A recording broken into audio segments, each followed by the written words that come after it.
Yeah, I think Hyde-Smith is going to win. I think she said some things that were not great, and she didn't handle the apologies well. It strikes me that based on the general election results and based on the fact that I've not seen any evidence or public polling that tells me this race is tightened, that it's more likely than not that a Republican is going to win this election because it's a nationalized election.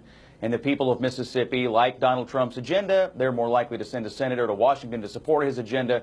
So my presumption is this race is going to be less about what Hyde-Smith has not done well on the campaign trail and more about whether they're just going to continue to support the Republican agenda and the Trump agenda in Washington.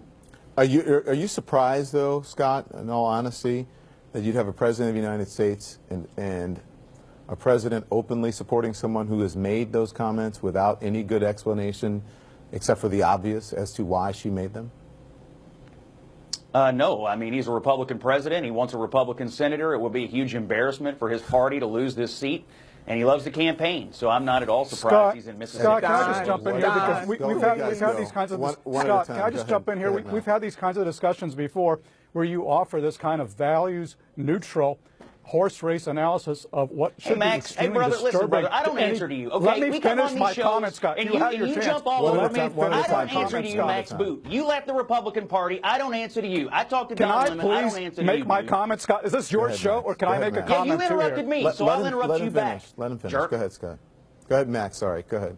Okay. And there's no need to call names. With Scott Come on, Scott. And we've discussed the kind of appalling. I've been on with Scott before. He does this to me. Don, we get on these shows, and Max interrupts me, and he calls me immoral, okay? And I'm a political analyst. I'm not immoral. I'm telling you what's happening. Let him make his point. No, Scott.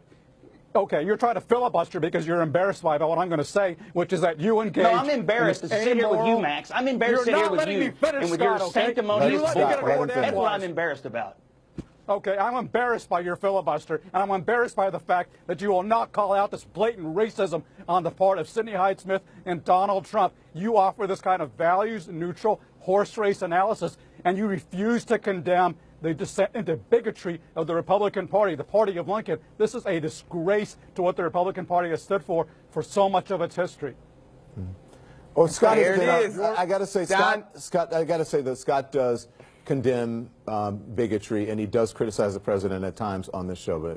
But go on, Nina. But he's not doing it now, Don. He is not doing it now. He's offering horse-race analysis about why these appeals to prejudice will be successful politically. Okay, Nina, go on. This win at any cost is the problem in America right now. When somebody in your party, if they wrong, they just flat out wrong.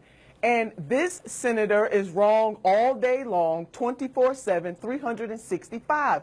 The woman did not even, the senator did not even apologize, and to continue to make excuses for her makes no sense. Mississippi is going to have a day of reckoning tomorrow. And unfortunately, Scott is probably right. They probably are going to re-elect her for the reasons that he just named.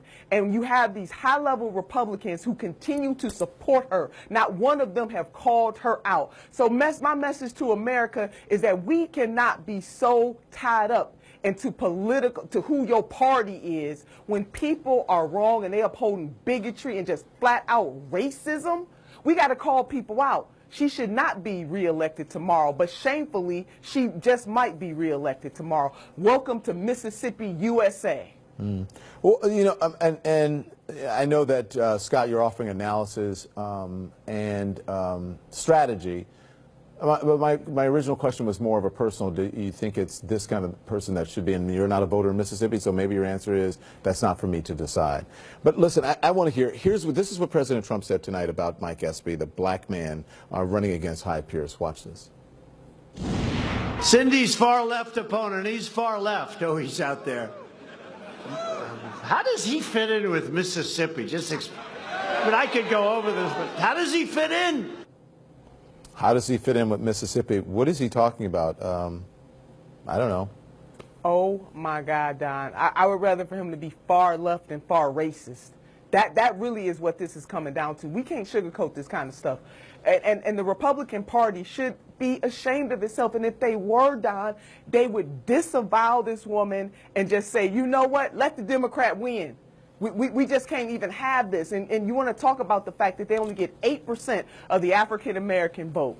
This is one of the reasons why, and everybody, whether they're black, because this is not just the black people's burden. So I don't want to hear no smack from Democrats about how the black community got to come out and save this state in the same way we saved Alabama from an alleged pedophile. White America needs to stand up and call this out, and this should not be about political affiliation. This is about moral affiliation. I got